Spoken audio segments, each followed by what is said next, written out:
నూతన యెరూషలేం దిగి వచ్చుచున్నది, పెండ్లి కుమార్తె వలె మహిమతో నిండి. నూతన యెరూషలేం దిగి వచ్చుచున్నది, పెండ్లి కుమార్తె వలె మహిమతో నిండి.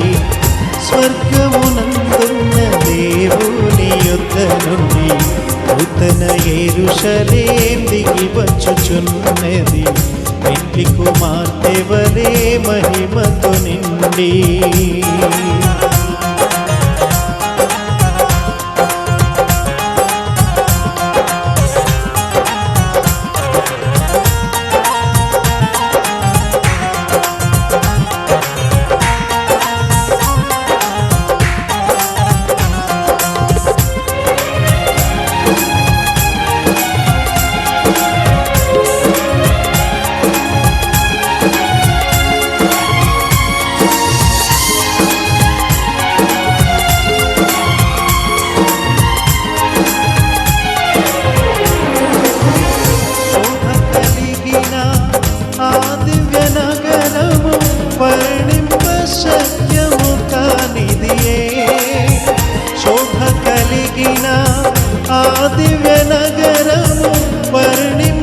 శక్యము కానిదియే, బహుసహస్రముల సూర్యుని కంటే, బహుసహస్రముల సూర్యుని కంటే ప్రజ్వలించుచున్నది మహిమ వలెను. నూతన యెరూషలేం దిగి వచ్చుచున్నది, పెండ్లి కుమార్తె వలె మహిమతో నిండి. ప్రియమైన దైవ జనాంగమా,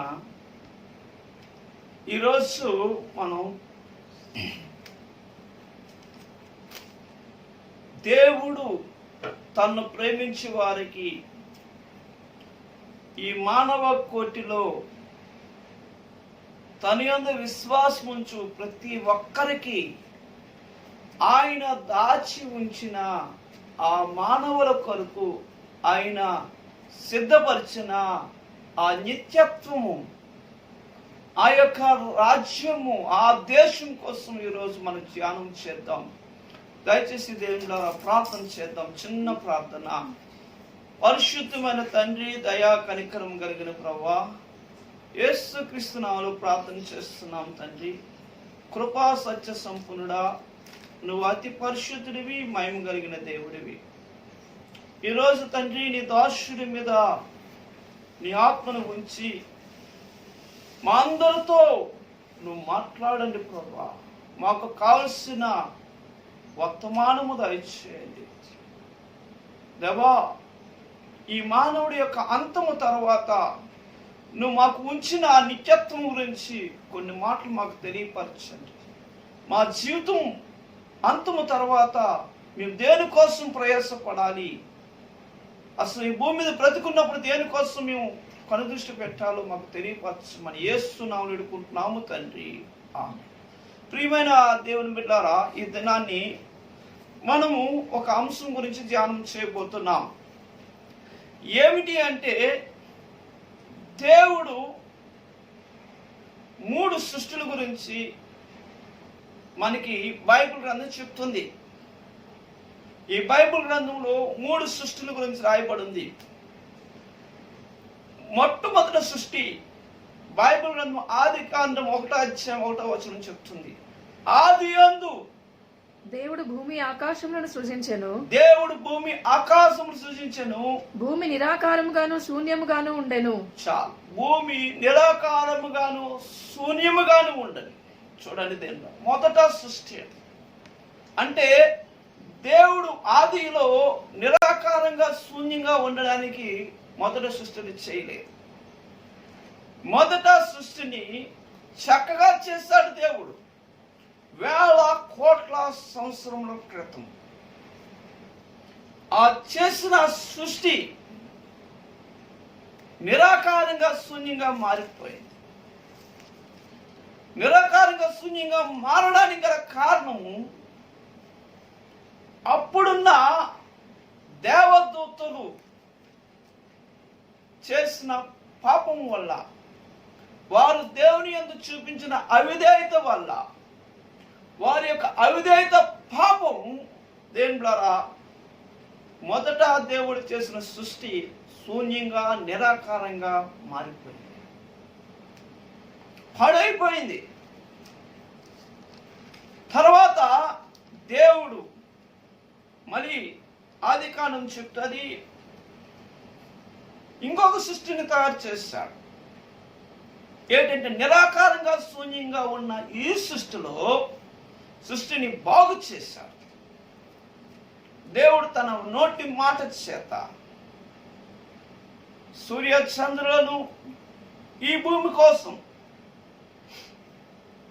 ఈ కొత్త సృష్టిని చేశాడు. ఇప్పుడు మనం ఉంటున్న ఈ విశ్వము, కనబడుతున్న ఆకాశము, కనబడుతున్న భూమి, కనబడుతున్న చెట్టులు, ఈ యొక్క సమస్త కోటి మానవాళిని దేవుడు తయారు చేశాడు. దీని తర్వాత ఇంకొక సృష్టి ఉంది. చూడండి దేవులారా, ఎందుకు ఇంకొక సృష్టి ఉందని దేవుడు చెప్తున్నాడంటే, ఈ సృష్టి కూడా పాడైపోయింది. దేవుడు ఈ సృష్టిని చేసినప్పుడు కూడా ఈ సృష్టి కూడా ఎలా ఉందంటే, మానవుడికి జబ్బు ఉండేది కాదు, మానవుడికి మరణం లేకుండా ఉండేది, మానవుడికి ఆకలి లేకుండా ఉండేది, మానవుడికి చెమట పట్టకుండా ఉండేది, మానవుడికి ఎప్పుడు ఆనందము సంతోషంతో ఉండేది. అలాంటి మానవుడు పాపము చేయడం వల్ల, పాపం వల్ల వచ్చే పరిణామమే రెండోసారి దేవుడు చేసిన ఈ సృష్టి పాడైపోయింది. ఈ సృష్టిలో మానవుడికి మరణం ప్రవేశించింది. ఎలాగైతే మానవుడికి మరణం వచ్చిందో, అలాగే దేవుడు చేసిన ఈ సృష్టిలో కూడా చెట్టులు కూడా ఒకరోజు చచ్చిపోక తప్పదు. అలాగే ఈ సృష్టిలో కూడా దేవుడు చేసిన ఈ సృష్టిలో సూర్య చంద్రులు కూడా ఒక సమయం వచ్చినప్పుడు అవి నాశనం అయిపోక తప్పదు. శాస్త్రవేత్తలు చెప్తున్నారు, సూర్యుడికి క్యాన్సర్ ఉందని, కొన్ని సంవత్సరాలకి ఈ భూమి నాశనం అయిపోద్దని. ఎందుకు కారణం? దేవుడు భూమి నాశనం అయిపోవాలని చేయలే. పాపం మానవుడికి ఎలాగైతే అంతం అవుతుందో వచ్చిందో పాపం వల్ల, అదే విధంగా భూమి కూడా అంతము ఏర్పడైంది. కాబట్టి ఈరోజు జ్ఞాపకం చేసుకోవాలి. తర్వాత ఎలాగైతే మొట్టమొదట్లో శూన్యంగా ఉన్న, నిరాకారంగా ఉన్న ఈ యొక్క విశ్వంలో సృష్టిని చేశాడో, అలాగే దేవుడు ఇప్పుడు ఈ పాడైపోయిన దీని నుండి ఇంకొక సృష్టిని దేవుడు తయారు చేయబోతున్నాడు. కాబట్టి ఆ సృష్టి కోసం మనం మాట్లాడుకుందాం. ఆ సృష్టి గురించి మాట్లాడదాం దేవుని ద్వారా. కాబట్టి మానవుడు ప్రతి ఒక్కడు కూడా ఇదే శాశ్వతం, ఇక్కడే అని మోసం చేస్తూ, అన్యాయం చేస్తూ, తన బ్రతుకు దినములంతా కూడా కష్టపడి కొందరు ఎంతెంతో సంపాదించి ఆఖరికి ఆడు సంపాదించింది వాడిని బ్రతికించలేకపోతుంది. నిన్నే మా ఇంటి పక్కని మంచి వాళ్ళు, ఎవరికి హాని చేసిన వాళ్ళు కాదు, తండ్రి కొడుకులు పెద్దవాళ్ళే, అందరికీ మేలు చేస్తున్న వాళ్ళే, ఎంతో సంపాదించారు. కానీ వారి సంపాదన వారిని కాపాడలేక చనిపోయారు. అంతకుముందు ఆదివారం తండ్రి చనిపోయాడు, తర్వాత వారం కొడుకు చనిపోయాడు సడన్ గా. చూసారా దేవులారా, ఈ భూమి మీద సంపాదన కోసం నువ్వు ఆలోచిస్తున్నావు కాదు. నువ్వు సంపాదించాలి, నువ్వు కట్టుకోవాల్సింది ఇంకొక దగ్గర కట్టుకోవడానికి నువ్వు ప్రయాసపడాలి. అక్కడ నువ్వు స్థలాన్ని సంపాదించాలి. ఈ భూమి మీద మానవులందరూ కూడా, శాస్త్రవేత్తలు కూడా ఒక మాట చెప్తున్నారు. ఏమిటంటే, ఒక దినాన్ని భూమి అంతమైపోద్ది కాబట్టి ఇంకొక గ్రహంలో మానవుడికి మనుగడ దొరుకుతుందేమో అని ప్రతి ఒక్క శాస్త్రవేత్తలు కూడా ఆకాశము నుండి శాటిలైట్ ద్వారా గ్రహాలు పరీక్షిస్తున్నారు, ఎక్కడైనా మనుగుడు దొరుకుతుందని. ఆ మనుగుడు కోసం ఇప్పుడే ఈ మధ్యనే లేటెస్ట్గా ఒక న్యూస్ ఇచ్చారు. ఏమిటంటే,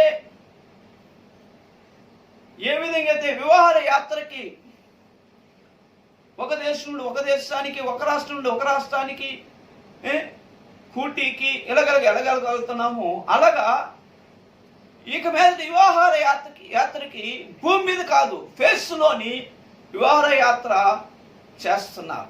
ఫేస్లో వెళ్ళి వివాహ యాత్రకు తీసుకెళ్ళడానికి అప్పుడే 600 మంది టికెట్ రిజర్వేషన్ చేసుకున్నారు.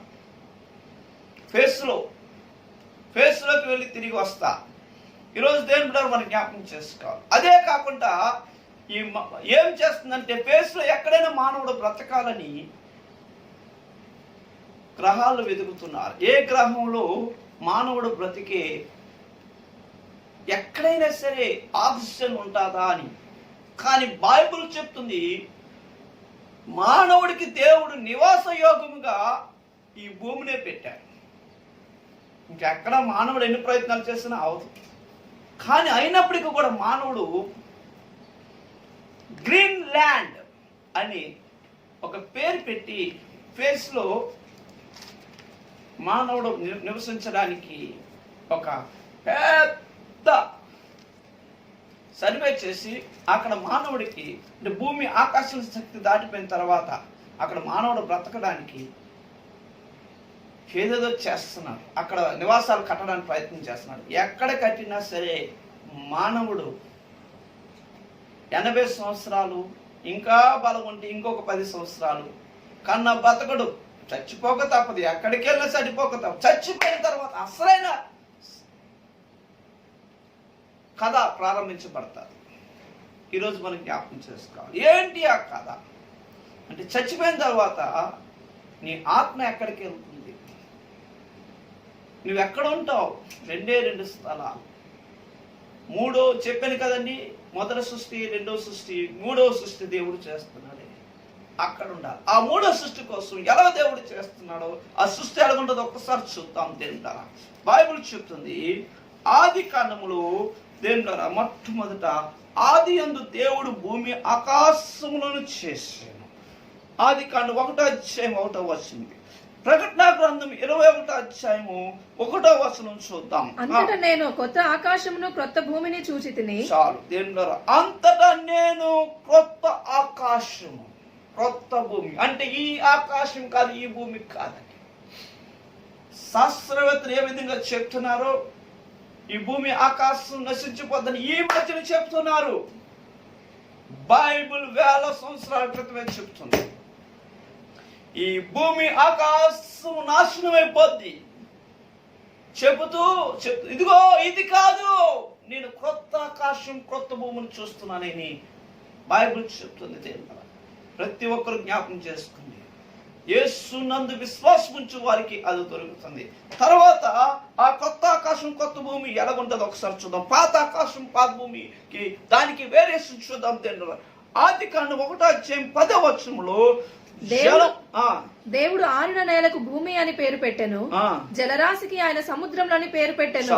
చూడండి దేవుడా, సముద్రం ఉంది, ఇక్కడ సముద్రం ఉంది. కానీ కొత్త ఆకాశం, కొత్త సృష్టిలో 21వ వచనం చూస్తే, మొదట ఆకాశమును మొదటి భూమి గతించిపోయెను, సముద్రమును ఇక లేదు. సముద్రము అక్కడ ఉండదండి, సముద్రం ఉండదు అక్కడ. మరి దేవుళ్ళరా, అక్కడ సముద్రాలు, మరి చేపలు పట్టుకోవాలి, అలాంటివి ఏమి ఉండదు అక్కడ. ఎప్పుడు కూడా ఆనందమే. తర్వాత చూద్దాం దేవుళ్ళరా, బైబిల్ గ్రంథంలో 1వ అధ్యాయం ఆది కాండము 5వ వచనం చూద్దాం. దేవుడు వెలుగునకు పగలనియు చీకటికి రాత్రి అనియు పేరు పెట్టెను. చూడండి, ఇక్కడ రాత్రి పగలు ఉంటాయి. ఈ భూమి మీద రాత్రి దేనికి గుర్తంటే శ్రమలకు గుర్తు. కొన్ని సమయాల్లో ఆనందంగా ఉంటావు. పగలు దేనికి గుర్తంటే ఆనందానికి, సంతోషానికి. అరే, దీపం ఉండగానే నీ జీవితాన్ని చక్కపెట్టుకో అంట. పగలుగానే అంత, రాత్రి అవదు, కష్టాలు. చీకటి దినాలు అంటారు. కాబట్టి పగలుంటే ఈ భూమి మీద సంతోష దినాలు ఉన్నాయి, కష్ట దినాలు ఉన్నాయి. అప్పటికే సంతోషం, అప్పటికే కష్టం. కానీ అక్కడ ఆ సృష్టిలో చూస్తే దేని ద్వారా మనం చూసుకున్నట్లయితే చూద్దాం. ప్రకటన గ్రంథం 22:5 చదువుదాం. రాత్రికి ఎన్నడూనూ ఉండదు, అక్కడ రాత్రికి ఎన్నడూనూ ఉండదు.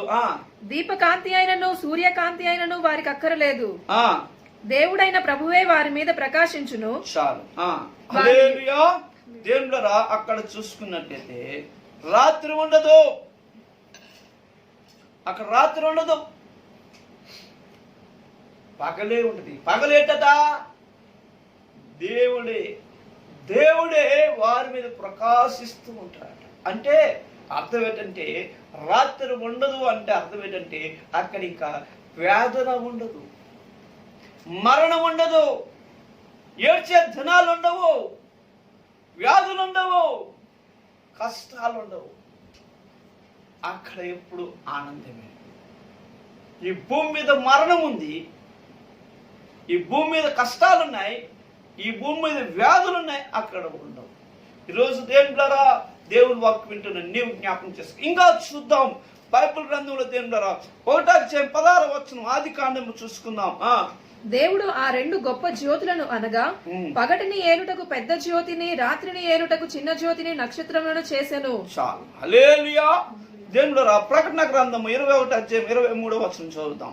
ఆ పట్టణములో ప్రకాశించుటకై సూర్యుడైనను చంద్రుడైనను దానికి అక్కరలేదు. చాలు. చూసారా, అక్కడ ఆ పట్టణము అంటే దేవుడు కొత్తగా సృష్టిస్తున్న ఆ నూతనమైన ఆ నిత్యత్వపు ఆ పట్టణములో సూర్యుడు ఉండడు, చంద్రుడు ఉండడు,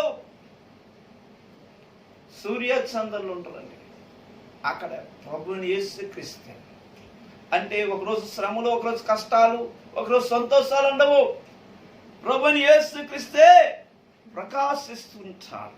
కాబట్టి దేవుడు తర్వాత చూద్దాం 22:17 చూద్దాం. ఆదికాండం.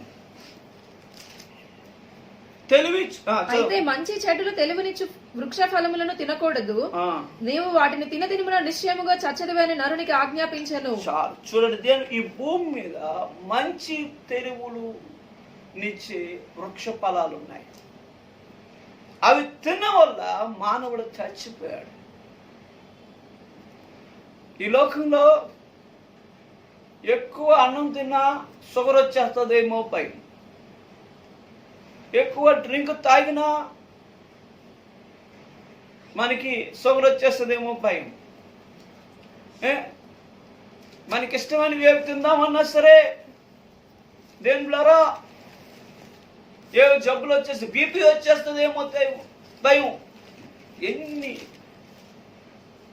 ఎందుకు ఈ లోకంలో ఉన్నవి, కానీ అక్కడ అవి ఉండవండి.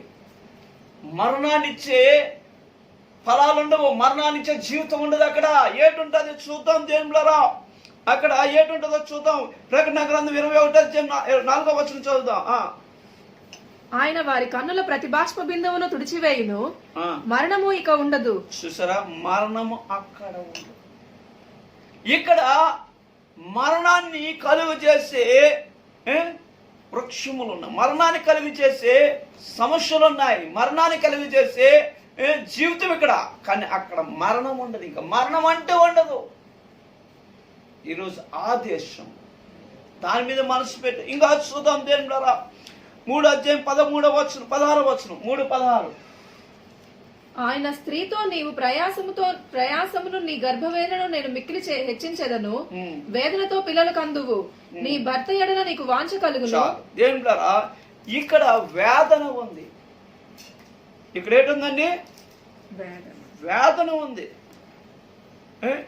21:4 చూద్దాం. అక్కడ ఏటుండదు, అక్కడ ఏటుంటది, దేవుడట వేదన లేకుండా మన కన్నీరు ఎప్పుడు తుడుస్తాడట. చదవండి. దుఃఖమునైనను ఏడుపునైనను వేదన అయినను ఇక ఉండదు. చాలు. హల్లెలూయా. అక్కడ వేదన ఉండదు, దుఃఖమైనను ఏడుపైనను అక్కడ ఉండదు.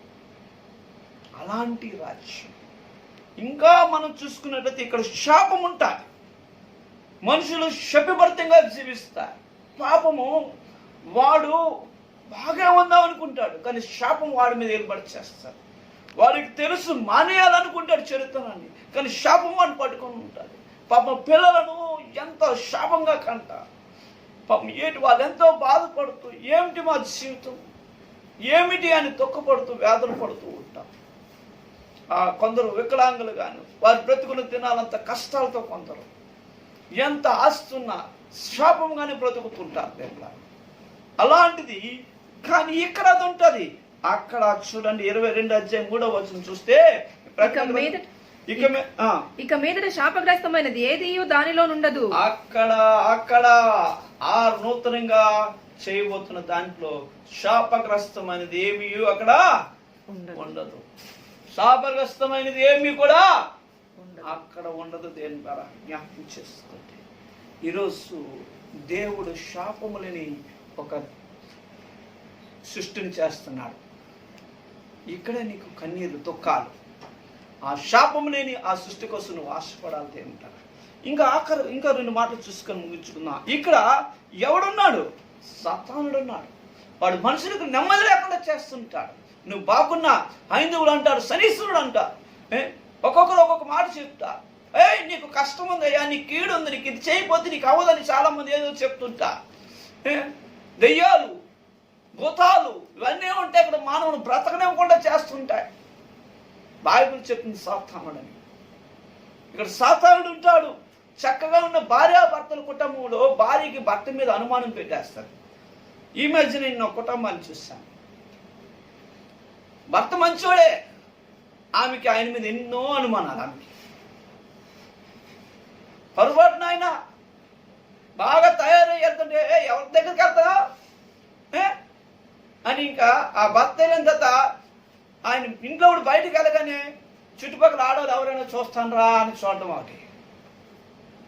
ఆయన ఆల్కాస్ చూస్తున్నాడు, ఆ భయం. ఆయన డ్యూటీకి వెళ్తే ఎక్కడున్నా ఎవరితో మాట్లాడుతున్నాయి, ఎంగేజ్ వస్తుందని ఫోను. ఇవి ఫోన్ చేసినప్పుడు ఎంగేజ్ వచ్చిందని చాలు, ఇంకా అయిపోయిన లెక్కే. ఎవరితో మాట్లాడో నాకు చెప్పు, ఇంటికి రాగానే ఫోన్. ఈరోజు దేని ద్వారా ఆ కుటుంబం విడిపోయింది. ఆయన అంటాడు, పాస్టర్ గారు నాకు ఆ వద్దు అయ్యా, పోనీ తెలియకేది చేసిందయ్యా, వద్దు పాస్టర్ గారికి భరించలేని అంటారు. సాతానుడు ఇవన్నీ ఎవరు పెడతారు? సాతానుడు. ఆయనకి ఏం పెట్టేస్తాడు సాతానుడు? మరి అది మంచిది కాదు. చూడు అల్లాడి భార్య ఎలాగుంది, ఎంత చక్కగా చూసుకుంటుంది.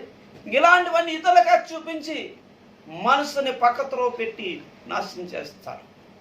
కాబట్టి ఆ నూతన సృష్టిలో దేవులారా మనం చూసుకున్నట్లయితే ప్రకటన రాసిన గ్రంథం 20:10 ఒకసారి చదువుదాం. వారిని మోసపరిచిన అపవాది అగ్ని గంధకముల గల గుండములో పడవేయబడును. వారిని మోసపరిచిన అపవాది గంధములు గల అగ్నిగుండములో పడవేయబడును. అచ్చట ఆ క్రూర మృగమును అబద్ధ ప్రవక్తయు ఉన్నారు. వారు యుగ యుగములు రాత్రింపగళ్ళు బాధపడుదురు. చాలు. హల్లెలూయా. ఇంకా సాతానుడు అక్కడ ఉన్నాడు. వాడిని పట్టుకొని దేవుడు పాతాళంలో బంధిస్తాడు. సాతానుడు లేకపోతే మనుషులకి క్రోధం ఉండదు, ధనాపేక్ష ఉండదు, స్త్రీ అమోహం ఉండదు, కామ కోరికలు ఉండవు, లోక ఆశలు ఉండవు, ఏమి ఉండవండి సాతానుడు లేకపోతే. అసలైన వాడినే దేవుడు పట్టి అక్కడ ఉండకుండా ఇక్కడ నీకు చోట్లేదు, ఇందులో ఉండడానికి వీలు లేదు అని దేవుడు వాడిని అగ్నిగుండంలో బంధించేస్తాడు. అలాంటి దేశుడిని కావాలా? నరకం, భయంకరమైన వేదన. ఇంకొకటి ఉందండోయ్, దేవుడు మాట వినలేని వాళ్ళకి, ఈ భూమి మీద ఇల్లు కట్టుకొని ఈ భూమి మీదే శాశ్వతం అనుకొని ఆ యొక్క మూడో సృష్టి కోసం ఆలోచించుకుంటా ఉన్నవాడికి ఇంకొకటి ఉంది. అదేంటంటే భయంకరమైన వేదన. ఆత్మకు శాంతి ఉండదు, ఆత్మకు నెమ్మది లేని స్థితి, వెలుగు లేని స్థితి, చీకటి రాత్రింబగలు యుగ యుగములు చీకటిలో ఆత్మ ఉండిపోతుంది. ఏది కావాలి? ఇంకా ఎలా ఉంటుంది? పరలోకం చూద్దాం. బైబిల్ గ్రంథంలో 3వ అధ్యాయం ఆదికాండం 22-24 వచనాలు చదువుదాం. అప్పుడు దేవుడైన యెహోవా ఇదిగో మంచి చెడులను ఎరుగునట్లు ఆదాము మనలో ఒకటి వంటి వాడాయను. ఆ, కాబట్టి అతడు ఒకవేళ చేయి చాపి జీవవృక్ష ఫలములు కూడా తీసుకొని తిని నిరంతరము జీవించునేమో అని దేవుడైన యెహోవా అతడు ఏ నేల నుండి తీయబడినో దాని సేద్యపరచుటకు ఏదైనా తోటలో నుండి అతని పంపివేశెను. చూడండి దేవుని ద్వారా ప్రకటన గ్రంథం 22:2 చూద్దాం. 22:2 ప్రకటన గ్రంథం. మరియు స్ఫటికము వలె మెరుయునట్టు జీవ జలములు నది దేవుని యొక్కయు గొర్రెపిల్ల యొక్కయు సింహాసనము నొద్ద నుండి ఆ పట్టణపు రాజవీధి మధ్యను ప్రవేశించుట ఆ దూత నాకు చూపెను. ఆ నది యొక్క ఈవలను ఆవనలు జీవవృక్షములుండెను. అక్కడున్న నది, ఇక్కడ జీవవృక్షాలు. మనిషి బ్రతకడానికి, మానవుడు మనిషి చనిపోకుండా ఎప్పుడు బ్రతకాలి అని ఎన్నో ప్రయత్నాలు చేస్తున్నాడు. ది గ్రేట్ ఎలిజబెత్ అని ప్రపంచ రాణి, ఆమె చనిపోయే ముందు అంటది తనకి వ్యాధి వస్తే ఆమె ఎప్పుడు అందంగా ఉండాలని ఏవేవో పనులు చేసేది. ఆఖరికి ఒంట్లో బాగోకపోతే ప్రపంచంలో ఉన్న డాక్టర్లందరినీ పిలిచి నన్ను బ్రతికిస్తే నా ఆస్తిలో సహకరిస్తానన్నది. ఒక్కొక్కరు అన్నాడు, అమ్మా ఏదైనా చేస్తాము కానీ ప్రాణం పోయినాము అన్నది. మనిషికి ప్రాణం పోయలేరు. మానవుడు ఎన్ని ప్రయత్నాలు చేసినా డాక్టర్లు చనిపోతున్నారు. ఇప్పుడు కరోనా వైరస్ అట, దానికి డాక్టర్లే చనిపోతున్నారు, శాస్త్రవేత్తలు చనిపోతున్నారు, ఎంపీలు చనిపోతున్నారు, ఎమ్మెల్యేలు చనిపోతున్నారు, ముఖ్యమంత్రులు చనిపోయాడు, ప్రధానమంత్రులు చనిపోయారు, ప్రెసిడెంట్లు చనిపోతున్నారు. ఎవడో కానీ ఇక్కడ ఈ మరణాలు, అక్కడ జీవవృక్ష ఫలం ఉంటుందట. ఒక నది ప్రవహిస్తుంది, ఆ నదికి ఈ పక్క ఆ పక్క జీవవృక్ష ఫలముల యొక్క వృక్షాలుంటాయి. ఆ ఒక్క పండు తింటే చాలు మానవుడికి. జీవవృక్షం అంటే జీవానికి పోస్తుంది, ఉత్తేజం వస్తుంది. ఇంకా అక్కడ అవే ఉండవు, అసలు సంతోషమే. అది తినంత అవసరం కూడా ఉండదు. అలాంటి దేశం అది. అక్కడ మాటలు మనం చూసుకొని ముగిస్తాం. ఇంకా ఆ యొక్క నిత్యత్వంలో ఎలాంటి స్థితులు ఉంటుందో చూద్దాం. ఆదికాండం 3:24 చూద్దాం. మానవుడు చదవండి. అప్పుడు ఆయన ఆదామును వెళ్ళగొట్టి ఏదైనా తోటకు తూర్పు దిక్కున కేరూబులను జీవవృక్షమునకు పోవు మార్గమును కాచుటకు ఇటు అటు తిరుగుచున్న ఖడ్గ జ్వాలములను నిలవబెట్టెను. చాలు. మానవుడికి దేవుడు తన సన్నిధిని తోసివేశాడు. ఎప్పుడైతే తప్పు చేశాడు, మానవుడు దేవుని సన్నిధికి వెళ్ళడానికే ఈ మతాలు, అనేకమైన మతాలు పెట్టుకున్నాడు, కానీ వెళ్ళలేడు. దేవుని సన్నిధికి మానవుడు పెట్టుకున్న మార్గాల్లో మానవుడు వెళ్ళలేడు. దేవుడు సన్నిధికి మానవుడికి దేవుడే మార్గాన్ని చూపించాడు. ఇదిగో నీవు ఇది నా దగ్గరకు వచ్చే మార్గం అని యేసు క్రీస్తు వారే ఆ మార్గమై ఉన్నాడు. నువ్వెవరైనా సరే దేవుడి దగ్గర తొలగిపోయాడు మానవుడు. ఇప్పుడు దేవుడి దగ్గరికి వచ్చే మార్గమే యేసు క్రీస్తు వారు. కాబట్టి దేని ద్వారా ఆ రాజ్యములో త్రోసివేయబడ్డావు నువ్వు. కానీ అక్కడ ఎలాగుంటది చూద్దాం. బైబిల్ గ్రంథంలో ఆదికాండము 22:4 మానవుడు దేవుని సముఖంలో ఆయన ముఖ దర్శనము చేయుచుందురు. ఆయన ముఖ దర్శనము చేయొచ్చు. ఆయన ముఖ దర్శనము చేయుదురు. ఆయన నామము వారి నొసల యందుండును. వాళ్ళకి ఇంకెప్పుడు ఏ ఆటంకం ఉండదు. ఎప్పుడు కూడా తండ్రి సముఖంలో ఆయన ముఖ దర్శనం చేసుకోవచ్చు. ఈరోజు ఒక ఎమ్మెల్యే దగ్గరికి వెళ్ళాలంటే ఆ పిఏ ఆడంతా పర్మిషన్ ఇవ్వాలి మన సమస్య చెప్పుకోవడానికి. దేంట్లో ఒక కలెక్టర్ దగ్గరికి వెళ్ళాలంటే అటు సోమవారమే ఉంటాడు అట విశాఖపట్నంలో. ఆయన దగ్గరికి వెళ్ళాలంటే ఆ కిందకి వెళ్ళగానే ముందు లెటర్ పెట్టాలా. అందరూ ఎంతమందికో, ఎవడో 100 మంది వెళ్తే అందరూ ఒకడికే అవకాశం ఉంటుంది.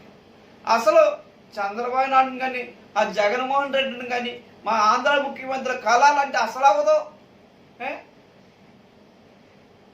దేని ద్వారా వీళ్ళే కలడానికి అవ్వలేనప్పుడు దేశాన్ని పరిపాలిస్తున్న ప్రధానమంత్రి నరేంద్ర మోడీ గారిని కలాలంటే అసలు అవుతుందా మనలాంటి వాళ్ళకి? అయినను వాళ్ళు మనలో ఉన్న జబ్బులు తీయలేరు, అయినను మనలో ఉన్న వ్యాధులు తీయలేరు. మనల్ని 10 నిమిషాలు వచ్చి తగిలేస్తారు. 10 నిమిషాలే టైం అయిపోయిందా అని. మళ్ళీ వాళ్ళ దగ్గరికి వెళ్తే చెకింగ్లో ఒకటి దేవుడు. కానీ అక్కడ ఎప్పుడూ ఈ భూమి ఆకాశములు సృజించిన సృష్టికర్త, సర్వ సృష్టికర్త, సర్వాంతర్యామి, మరణమును గెలిచిన వాడు, యుగ యుగములు కూడా సర్వశక్తుడు దేవుడు. ఆయన సముఖములోనే నిత్యము ఆయన యొక్క ఎదుటే మన కన్నీటి బాష్పములు తెరుచుకుంటూ ఆనందంగా ఉంటామట. ఎంత గొప్ప పాట! అటువంటి రాజ్యం. కాబట్టి దేవుని ద్వారా ఆఖరి మాట చూసి ముందుకెళ్దాం. మనం 22వ అధ్యాయం ఆదికాండము 10వ వచనం చూద్దాం. మనిషి చదవనమ్మా. మరియు ఆ తోడును తడుపుటకు ఏదేనులో నుండి ఒక నది బయలుదేరి అక్కడ నుండి చీలిపోయి 4 శాఖలాయెను. మనిషి అట ఈ భూమి మీద దేవుని ద్వారా నది ఒడ్డులా ప్రవహించేవా. ఈ నది ఒడ్డులు, ఈ నది మనుషులు ప్రతి ఒక్కరు కూడా నది ఒడ్డునే వారి యొక్క నివాసాలు వేసుకునేవారు పూర్వ దినాల్లో. కానీ దేవుని యొక్క రాజ్యంలో ఎలా ఉంటుందో 22వ అధ్యాయం 2వ వచనం చూద్దాం. నిత్య గృహం ఆ నది, ఆ యొక్క గృహం దగ్గర జీవపు నది ఉంటుంది. చదువు ఒకసారి. మరియు స్ఫటికము వలె మెరియునట్టి జీవజలము నది దేవుని యొక్కయు గొర్రె పిల్ల యొక్కయు సింహాసనము నొద్ద నుండి ఆ పట్టణపు రాజవీధి మధ్యను ప్రవహించుట ఆ దూత నాకు చూపెను. అక్కడటండి జీవపు నది, ఆనందపు నది ప్రవహిస్తుంటది. ఆ నదిని లో మధ్యనను ఉంటాం. అది జీవపు నది. అది తాగితే నీకు జీవం పెరుగుతుంది. అది నిత్యమైన నది. అలాంటిది దేవుడు ఇంకొక సృష్టిని చేయబోతున్నాడు. ఇంకొక సృష్టిని దేవుడు మానవుల కొరకే సిద్ధపరిచి ఉంచాడు. ఈరోజు నువ్వు ఎవరైనా సరే దేవుడు బైబిల్ అని చెప్తుంది, కొలస్సీలు రాసిన గ్రంథం 3వ అధ్యాయంలో, మీరు పైనున్న దాని మీదే మనసు పెట్టండి, భూ సంబంధమైన దాని మీద మనసు పెట్టండి. ఎందుకంటే ఇది శాశ్వతము కాదు రోయ్. నీ భార్య అందంగా ఉన్నా సరే భార్య బట్టి దేవుణ్ణి విడిచిపెట్టద్దు. నీ భర్త అందంగా ఉన్నా భర్త బట్టి దేవుణ్ణి విడిచిపెట్టద్దు. నీ పిల్లల బట్టి దేవుణ్ణి విడిచిపెట్టద్దు. నీ ఒక్క వ్యక్తివి దేవుడు స్థిరంగా ఉంటే నీ భార్య, నీ భర్త, నీ పిల్లలు నీ బట్టి ఆ నిత్యత్వానికి రాగలుగుతారు. ఆ నిత్యత్వం కోసం తెలుసుకున్న నీవు ఈ లోకము నిన్ను వెనకలాగినప్పుడు నువ్వు వెళ్ళొద్దు. నీవు ముందుకు వెళ్తూ ఈ లోకంలో నశించిపోతున్న అనేక మందికి ఇది శాశ్వతము కాదురా, అది శాశ్వతం. దానికోసం జీవించాలంటే, అక్కడ ఉండాలంటే ఎలాంటి వారు ఉండగలరు జ్ఞాపకం చేసుకోండి. ఆ రాజ్యం ఎవరికి? ఈ లోకానికి యేసుక్రీస్తు వారు ఎందుకు వచ్చారంటే ఆ స్థలాన్ని గురించి చెప్పడానికి వచ్చారు. ఇది శాశ్వతం కాదు. ఈ భూమి మీద నువ్వుండి జీవించిన తర్వాత నీ జీవితం ఆఫ్టర్ డెత్ ఏమిటి? ఇంకొకటి ఉంది. ఇదిగో అసలైన దానికోసం నువ్వు ప్రయాసపడు. నువ్వు దానికోసం ప్రయాసపడకపోతే నీకు ఇంకొకటి ఉంది. అదేంటంటే నిత్య నాశనం. నీ ఆత్మకు సంతోషం ఉండదు. అది అని బైబిల్ గ్రంథంలో యేసుక్రీస్తు వారు చెప్పినట్లు ఉంటారు. కాబట్టి ఈరోజు జ్ఞాపకం చేసుకోండి, ఎవరు ఏ మతానికి సంబంధించిన, ఏ కులానికి సంబంధించిన యేసుని ఎందుకు నమ్మాలి అంటే నువ్వు నిత్యత్వము కావాలంటే నువ్వు యేసుని నమ్మాలి. యేసు మతము కాదు. యేసు ఆ నిత్యత్వానికి ఒక మార్గం. ఆ నిత్యత్వానికి తీసుకెళ్ళడానికి, ఆ నిత్యత్వానికి గురించి చెప్పడానికి ఈ లోకానికి వచ్చాడు. అందుకని యేసు విశ్వాసం ఉంచి ఈ రాజ్యాన్ని పొందుకోవాలని ఆశపడుతున్నాను. ఈ నా మాటలను నేను ముగిస్తూ ప్రార్థన చేస్తాను. పరిశుద్ధమైన తండ్రి, దయగలిగిన దేవా, ఈ మాటలను ప్రతి ఒక్కరిని ఆశీర్వదించి దీవించి నీ మహిమతో నీ బిడ్డలను నమ్మి మహిమ పొందమని అయ్యా సత్యాన్ని తెలుసుకొని అయ్యా నాశనంలో ఉన్న భూమిని, నిరాకారంగా ఉన్న సృష్టిని కొత్త సృష్టి చేస్తావు. ఇదే శాశ్వతం అనుకుంటున్నాడు మానవుడు. ఇది శాశ్వతం కాదు, శాశ్వతం అనేది ఇంకొకటి. నా ఎదురు విశ్వాసం నేను మీ స్థలం సిద్ధపరచగలుగుతున్నానని ప్రభు అవును తండ్రి, ఆ స్థలం యందు ప్రతి ఒక్కరు విశ్వాసం ఉంచి ప్రభా ఆ రాజ్యానికి మేము వెళ్ళే వారికి ఉండడానికి కృప చూపించు. చేరిన ప్రతి ఒక్కరిని ఆశీర్వదించి మహిమ వందనాలు స్తోత్రాలు చేస్తూ ఈ ప్రార్థన మీకు ఆశ్రయించు.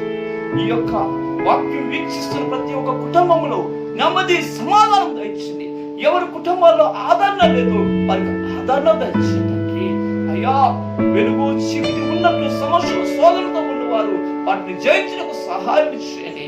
అయ్యా నిత్యత్వానికి ప్రతి ఒక్కరూ వారసులుగా ఉండకు వారికి విశ్వాసము దయచేసి కాపాడమని యేసుక్రీస్తు నామమున